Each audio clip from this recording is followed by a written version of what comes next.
Bem-vindos ao primeiro episódio da primeira temporada Onde Estou ou Não Sou. Há uma atitude comum a muitas pessoas, transversal à maioria dos povos, que não é só nem em Portugal, nem no Brasil, nem nos Estados Unidos, que é o efeito Dunning-Kruger. E pergunta-me, o que é isto do efeito Dunning-Kruger? Há momentos em que nós achamos que somos melhores condutores do que os outros, ou que os outros não sabem fazer o trabalho tão bem como nós, ou que somos mais inteligentes que a média, ou que os outros não percebem nada do que nós sabemos, etc, etc.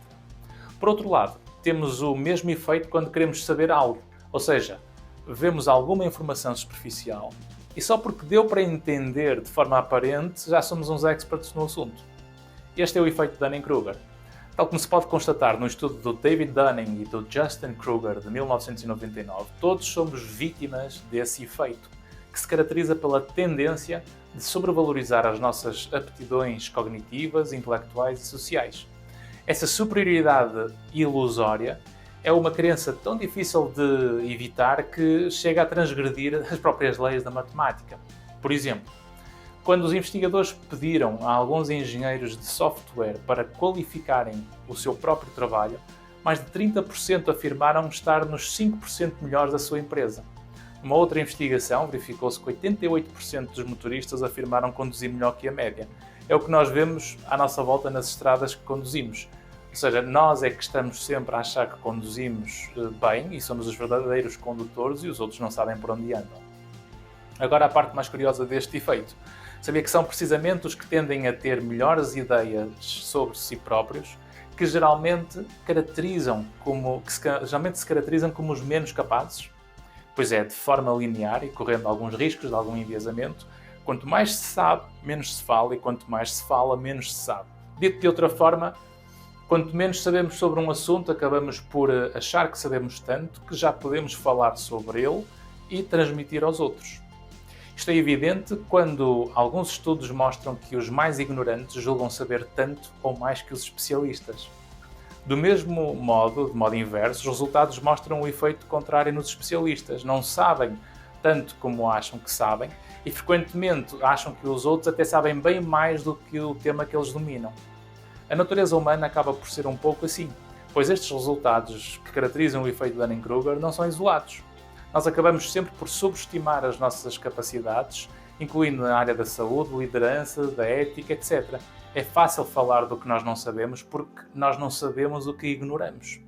E, portanto, consequentemente, falar do que não sabemos bem acaba por ser fácil, porque não sentimos culpa nem noção do erro por falta dessa informação. Por isso é que formação e educação são fundamentais para uma comunidade, para uma sociedade e para um país mais maduro, mais competente. Quanto mais ignorantes são as pessoas, mais preconceitos, mais enviesamentos, mais medos, mais credos, maior rigidez, maior resistência à mudança que nós vamos enfrentar. Esta combinação de características leva à construção de histórias e teorias, irrealistas, mas com sentido lógico dentro da fantasia, obviamente, que leva à transmissão de conhecimento considerado verdadeiro entre as pessoas, mesmo que errados ou prejudiciais. As redes sociais, com a proliferação de partilhas, comentadores, influencers, especialistas e coaches de tudo e de nada, acabam por alimentar bastante este efeito Dunning-Kruger, chegando por vezes ao ridículo de vermos amadores falarem como especialistas e especialistas ficarem inseguros sobre o que sabem junto dos amadores.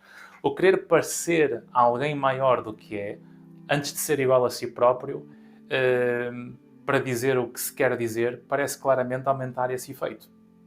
Assim, e para terminar, o que o efeito Dunning-Kruger permite concluir é que nós somos mais incompetentes em conhecer os nossos próprios limites do que conhecer a incompetência dos outros. Por isso, ser mais maduro não é acusar e identificar os erros do outro, mas sim aceitarmos que todos cometemos erros sem saber e que precisamente esse padrão que nos caracteriza como seres humanos e precisamos de ter essa noção. Assim, o nosso valor permanente não pode ser definido pelos nossos erros temporários. Nós não somos o que nos acontece, mas acima de tudo, o que nós fazemos com o que nos acontece. Se gostou deste vídeo, agradeço o seu like em baixo, comente e partilhe esta mensagem com os seus amigos, porque juntos vamos sempre mais longe. E se ainda não fez, subscreva este meu canal de desenvolvimento pessoal para que saiba sempre quando temos novos conteúdos. Até breve e vemo-nos por aqui.